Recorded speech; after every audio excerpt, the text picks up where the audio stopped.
So if you're considering a move as part of your quest to conquer taxes, there's actually 9 states in the U.S. that have no income tax. But remember, these no income tax states, they often make up this lost revenue through things like sales tax or property taxes. Your tax burden is a combination of things. Let's say you're a resident of Vermont earning $250,000 a year. A move from that state to, say, your neighboring state, New Hampshire, could save you $15,000 a year.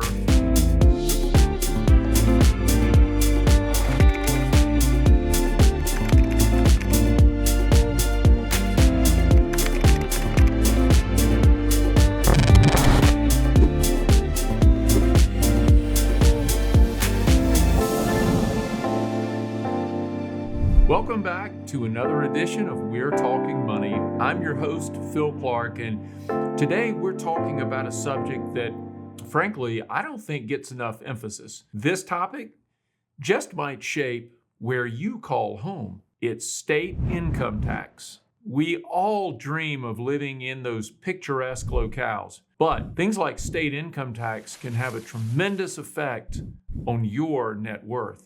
So picture this.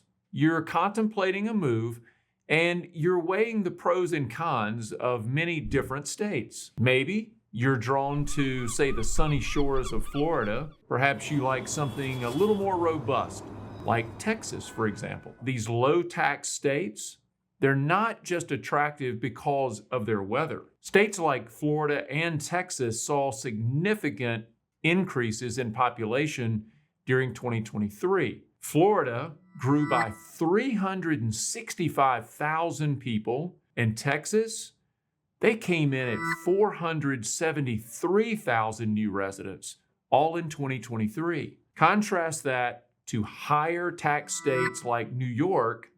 They lost 102,000 residents, and California, they lost 75,000 residents. But exactly what does this have to do with your wallet?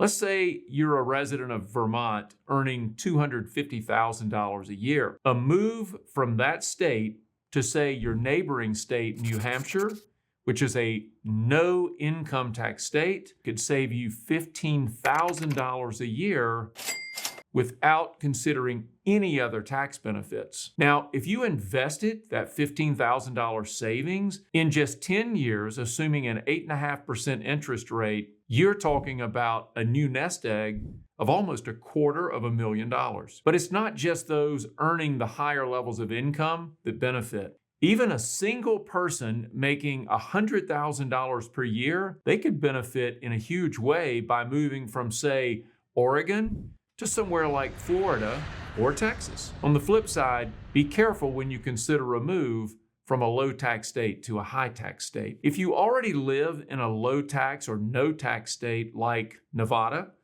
just moving to somewhere like Utah could cost you thousands of dollars every year. Now you're probably wondering, which states are the lowest income tax states? There's actually 9 states in the U.S.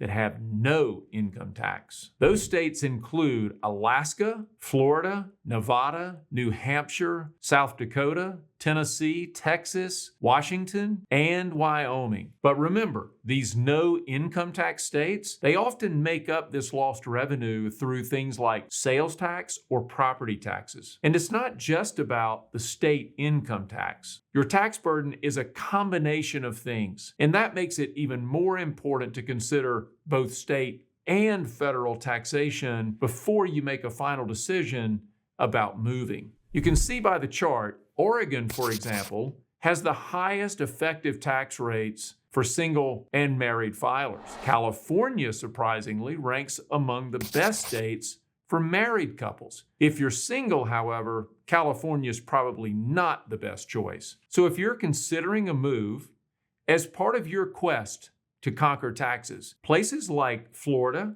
Texas, and even North Dakota might be worth considering. North Dakota ranks number 1 both single filers and married filing jointly. Now, let's focus on single filers for a moment. Ohio, Arizona, Pennsylvania, Indiana, Louisiana, Rhode Island, New Jersey, Arkansas, and Michigan round out our lowest effective tax rates. And keep in mind, this is considering federal tax as well. For married filing jointly, you might consider Ohio, New Jersey, California, Arizona, Louisiana, Pennsylvania, Indiana, Vermont, and Rhode Island. All of these make up great places to help you control your tax situation. Well, that's all for this episode, and I hope it's inspired you to consider how geography can affect your tax bill and ultimately your long-term wealth plan. Everyone's tax situation varies. That's why we recommend that you always consult a financial professional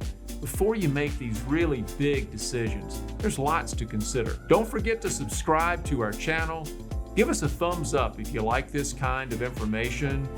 And ring that bell so you never miss a great episode. I'll see you next time on We're Talking Money.